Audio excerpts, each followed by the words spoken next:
So I wanted to take a minute and talk about the unemployment numbers that just came out. So we have 5.245 million added to the 3 million here, the 6.8 million there. That's revised up a little bit. 6.6 million there, and then 5.2 million here. And I was looking for, numbers to calculate the unemployment rate, and I went to the BLS, which is the Bureau of Labor Statistics. And you can see here that the rate for March was calculated at the labor force participation rate, which is how many people are involved in the workforce, was 62.7 for March, which is down from 63.4 the prior 2 months. But I was also looking at the just total population, the civilian labor force, and it looks like there's some massaging going on for the data. So if we look here at the January column for 2010 through 2020, things are going, up. And we have 2019, January 163,142. This is in thousands. And then 2020, 164,606. Okay, so then I look at March here. It's actually lower than January. So I was just looking at the trends, and it does appear that it's common for there to be a drop of a little bit into March, but that's more than usual. so if we look at 2019 versus 2020, January 163,142 versus 164,606. 2019 February 163,047 to 164,546. Then March 162,935, and now it's 162,913. So even year over year, the labor force dropped, and that's I don't know, that seems a little shady. And those calculations go into the unemployment rate, because unemployment rate is defined by the number of people who are in the workforce and who are looking for work. So if you're a student and you're not in the workforce, you don't count. If you're retired, you're not in the workforce, you don't count. You are factored into the labor force participation rate, which is a more global number than the unemployment rate. So what I thought would be fun, at least for me, because I'm in the accounting world, is we'll make a little spreadsheet here and see whoops, where did that go? Okay.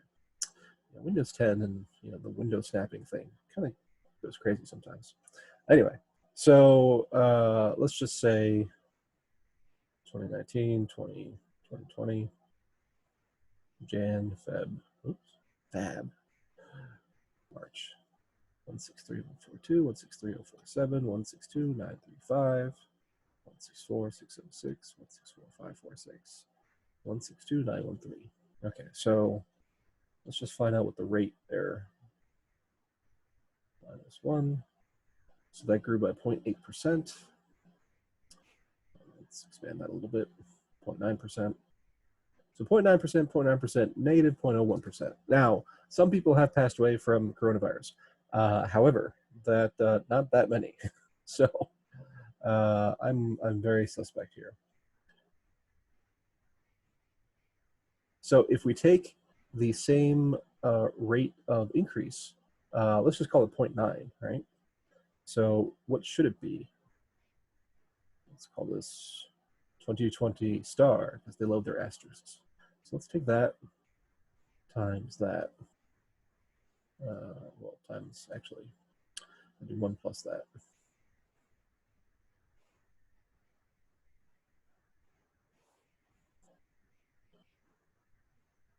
Okay, so that is a difference of what? That's a difference of 1.48 million people. Okay, so that's going to affect your statistics.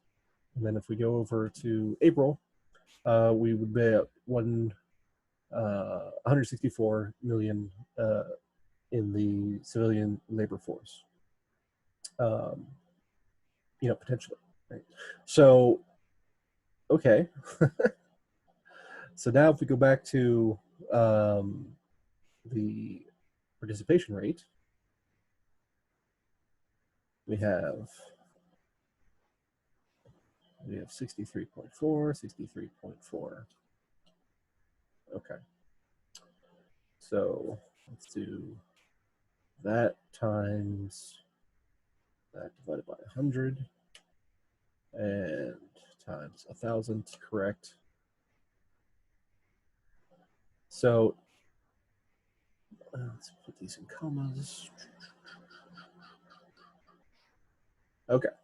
So according to the BLS, the employed workforce was 104,360,204, in January, and then it was 104,322 in February.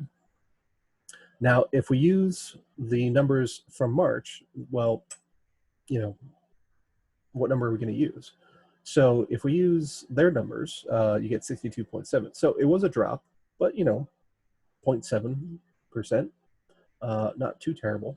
If we use these corrected numbers, then it's going to be different. So let's say, because we know that the initial claims for March were 211,000, 282,000,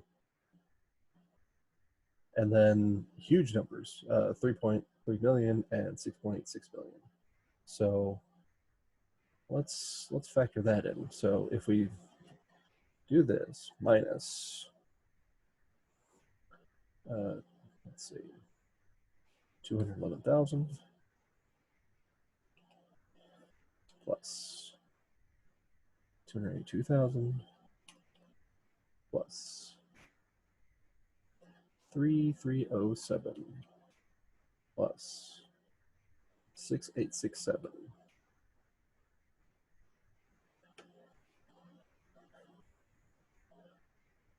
So that's a big drop. So let's call this participation with an asterisk, right? So if we take this number and divide it by that number, then we got a factor of 1,000 over here. So now the participation rate has dropped from 63% to 57%, which is a big difference. And so far in April, we're only 2 weeks in. We've got 6.615, 6.615, and then the number we just got, which was 5,245. Okay. And that puts us at 50% participation rate. So this, I think, is more in line with reality, because if we look at our unemployment rate, back here it was 3%, roughly 3.8, depending on what numbers you look at. So what that tells us is that the way they were counting it, the people looking for work and really in the labor force, as for that smaller population out of the total civilian population, is going to be it's going to be a smaller number. So let's say that times 1,000 times that divided by 100. So they're saying the workforce pool is 110 million out of the 164 million adults, basically over the age of 16. So if that's your number, and so we lost however many here, and we lost however many here. This was 3.8%. So let's see. Copy this over. Oh, that worked.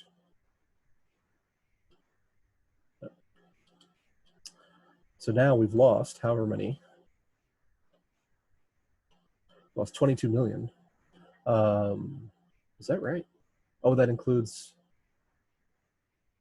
that's 1,000, that's million, that's million. That's just an incredible number.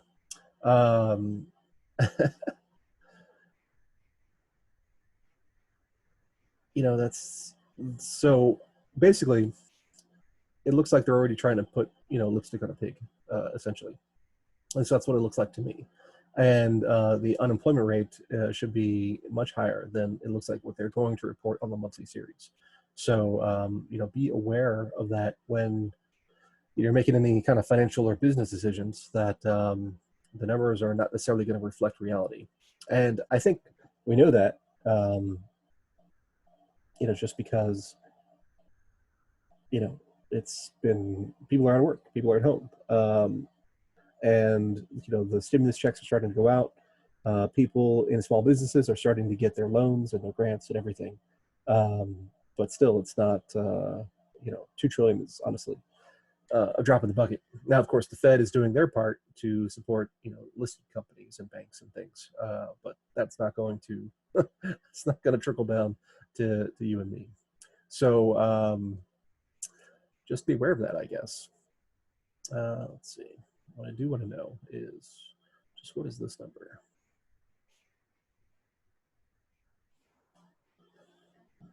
So that's 10 million for March.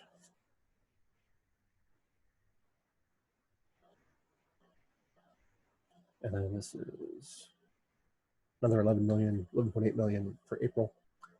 It's just crazy, crazy numbers. So if this was our starting population and, our employed rate was 104, oh man, let's just take, assuming the population stays constant, let's see, 67.2, 67.2 equals, let's see, that times that divided by 100 times 1,000. Okay. Just to get the adjusted amounts. And if we have that times that divided by 100. Oh, let's do. So there were, roughly 4 million unemployed prior to everything kicking off, and then we added 10 million, and then we added 11 million, or 12 million, really. So for that 22 million total. So what should our unemployment rates actually be? So let's take that plus that, because I am making an assumption here that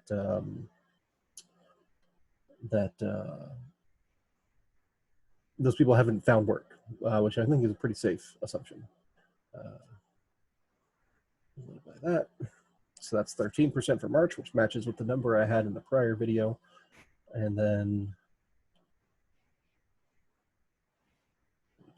that. So now we're up to 24%, basically. And you can argue, quibble with the rounding. And that feels a lot more right to me, especially with clients calling me saying, hey, I've lost my job. I need my tax refund, or, I haven't filed, and, I need to make sure that I get filed so that, I can get my stimulus check and all those kinds of things. So yeah, 24% unemployment, which is, so in the old days, 100 years ago, we used to have panics, like the banking panic of 1907. And then when the Depression came around, the public relations people who were trying to manage expectations were saying, well, panic sounds really bad. Let's call it something gentler. Let's call it a depression. Then the depression turned out to be what it was. And so since then, it's like, well, depression, bad memories, all that kind of stuff. So let's call it a recession. But if you look at some definitions, you'll see recession is unemployment rate over 10%, negative GDP contraction, or negative GDP growth or GDP contraction by 2 consecutive quarters, and then depression at 20% unemployment. So according to those definitions, we are officially in depression levels of unemployment. And, they're talking about opening the economy, quote unquote, May 1st, or starting to, or whatever. It's not going to be that simple. And like I talked in the Leo Roundtable, it's like the businesses that have closed that were employing people, they don't have the money now to then hire those people back, and that's going to be a major problem. And the people who, the consumers, obviously they're being strapped, especially those 24% who became unemployed. Uh, stimulus checks or not, they're going to be much, much more hesitant to be spending money on things. So, yeah, it's going to be a problem. This is, in terms of the speed of change of things, this is unprecedented kind of territory. Even the Great Depression, it took much more time for these things to, unveil themselves. So this is serious stuff. And the people talking about V-shaped recoveries and all that, and just open the economy, things will go back to normal. Those people are delusional. Um, but yeah, that's what I wanted to figure out. So we're looking at 22 million unemployed since the beginning of March. Additional unemployed, and we're looking at an unemployment rate of 24%. And don't let the BLS, trick people or trick you into finding out or into believing that things are a little bit better than they are by massaging the statistics.